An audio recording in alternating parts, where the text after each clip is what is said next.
Afganistán, un país que ha puesto de rodillas a los mayores imperios del mundo. Los británicos sufrieron derrotas en 3 guerras anglo-afganas. La Unión Soviética luchó en vano en la Guerra Soviético-Afgana, y Estados Unidos libró un prolongado conflicto de 2001 a 2021, que finalmente se saldó con una dramática retirada. Estos repetidos fracasos han dado a Afganistán el sobrenombre de cementerio de imperios en política internacional. Porque después de tantos intentos, parece imposible conquistar u ocupar el país de forma permanente. Incluso el poderoso Alejandro Magno fracasó ante los desafíos de Afganistán y fue uno de los pocos territorios de los que se retiró rápidamente. Pero, ¿por qué ocurre esto? ¿Qué hace que Afganistán sea tan difícil de conquistar? ¿Por qué los imperios más poderosos se mordieron los dientes precisamente en este país? ¿Y qué significará esto para el futuro de Afganistán? Echamos un vistazo a todas estas apasionantes preguntas en el video de hoy. Diviértete. Para comprender la invencibilidad de Afganistán, primero debemos examinar las lecciones históricas aprendidas por las grandes potencias. Así que veamos más de cerca las experiencias de los 3 intentos de conquista más importantes, los del Imperio Británico, la Unión Soviética y Estados Unidos.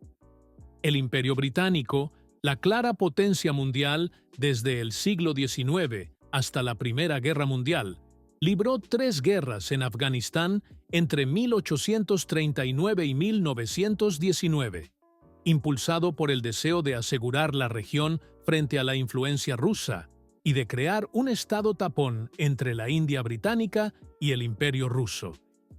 En la Primera Guerra Anglo-Afgana, 1839 a 1842, en particular, sobreestimaron sus capacidades militares y subestimaron considerablemente la fuerza de la resistencia local. Las tropas británicas se enfrentaron a una situación inesperada. A pesar de su equipamiento y entrenamiento superiores, no pudieron ganarse la lealtad de las tribus afganas. La compleja estructura tribal y la profunda aversión a la injerencia extranjera provocaron una feroz resistencia. Al final, los británicos se vieron obligados a retirarse con grandes pérdidas, lo que supuso un duro golpe no solo militar, sino también para el prestigio del imperio. Más de un siglo después, la Unión Soviética intentó controlar Afganistán. La invasión soviética de 1979 marcó el inicio de un conflicto de casi 10 años que a menudo se cita como una de las causas del colapso de la URSS. A pesar de su avanzada tecnología militar, los soviéticos fueron incapaces de hacerse con el control del accidentado terreno y las complejas estructuras tribales de la sociedad afgana. Los soviéticos se enfrentaron a un enemigo que no solo estaba formado por combatientes locales, sino que también contaba con el apoyo de Ulubiki y otras naciones. Los muyahidines opusieron una feroz resistencia, reforzada por el apoyo internacional encubierto. Esta combinación de resistencia local e interferencia política mundial hizo que la campaña soviética fuera especialmente difícil y costosa. Estados Unidos ha tenido la experiencia más reciente en Afganistán. Tras los atentados terroristas del 11 de septiembre de 2001, comenzó la intervención estadounidense como parte de la guerra contra el terror. Aunque la campaña militar inicial logró rápidamente sus objetivos de desmantelar Al-Qaeda y expulsar a los talibanes, los esfuerzos a largo plazo para construir un gobierno estable tropezaron con importantes obstáculos. A pesar de las enormes inversiones realizadas, más que para la reconstrucción de Europa tras la Segunda Guerra Mundial, Estados Unidos fue incapaz de lograr una estabilidad duradera en Afganistán. La resistencia de los talibanes y los continuos conflictos internos acentuaron las dificultades de una presencia militar extranjera en la región. El rápido colapso del gobierno respaldado por EII-URI tras la retirada de las tropas estadounidenses en 2021 demostró claramente los límites de la influencia exterior en Afganistán. Estos repetidos fracasos de las grandes potencias en Afganistán revelan una pauta. La combinación de un terreno difícil, unas estructuras sociales complejas y una fuerte resistencia al dominio extranjero convierten al país en un desafío casi insuperable para cualquier potencia exterior.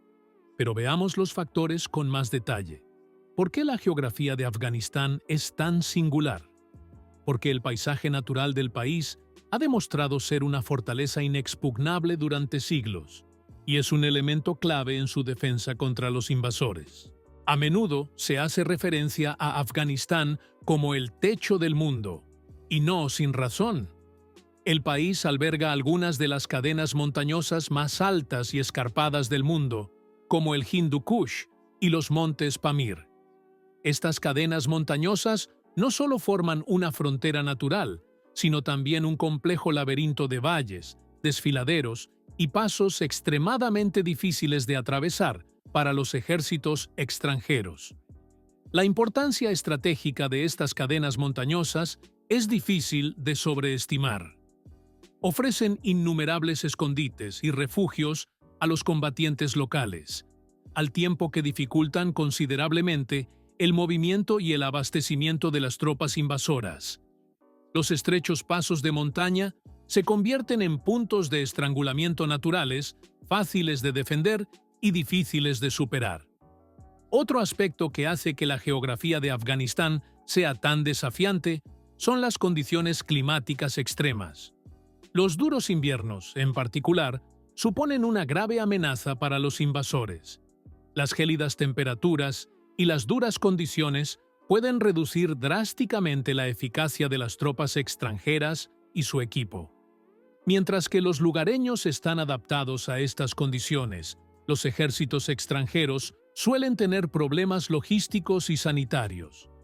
Otro factor clave del éxito de la resistencia afgana es la eficacia de las tácticas de guerrilla.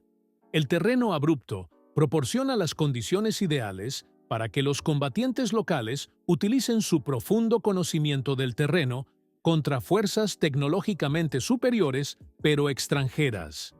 Estas tácticas se han desarrollado y perfeccionado durante generaciones. Además de las montañas, las regiones desérticas de Afganistán también desempeñan un papel importante en la defensa del país.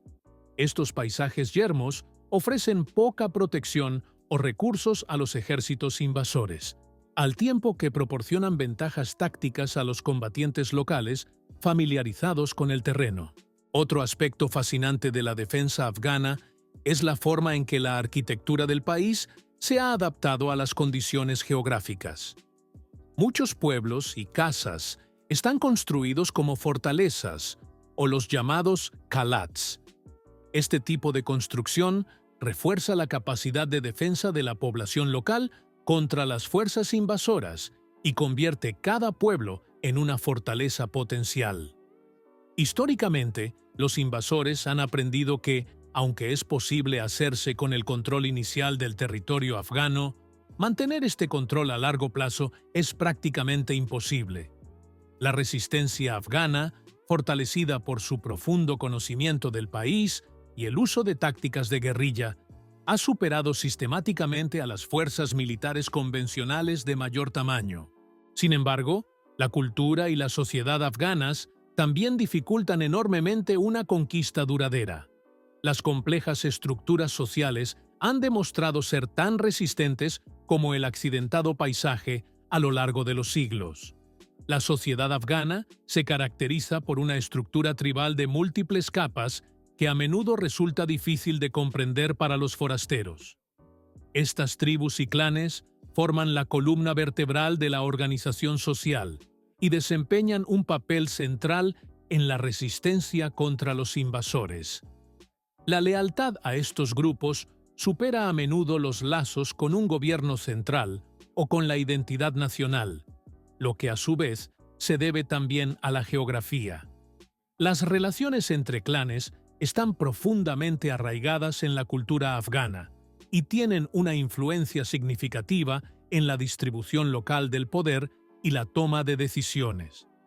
Históricamente, los afganos han favorecido a menudo a los gobernantes locales con amplio apoyo popular frente a los líderes nombrados desde el exterior.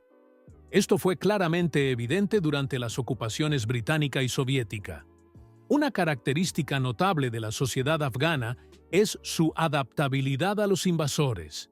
La historia demuestra que los combatientes afganos tienen la voluntad y la capacidad de mantener su resistencia durante generaciones. En cambio, los invasores extranjeros carecen a menudo de este compromiso a largo plazo y de la comprensión de las complejidades locales. Un experto resume acertadamente esta situación. Aunque es posible conquistar temporalmente territorio en Afganistán, es prácticamente imposible controlar la región a largo plazo. En última instancia, pues, la combinación de terreno accidentado, condiciones climáticas extremas y una compleja sociedad tribal ha resultado casi siempre insuperable. Incluso ejércitos tecnológicamente superiores fracasaron en la tarea de controlar permanentemente la tierra.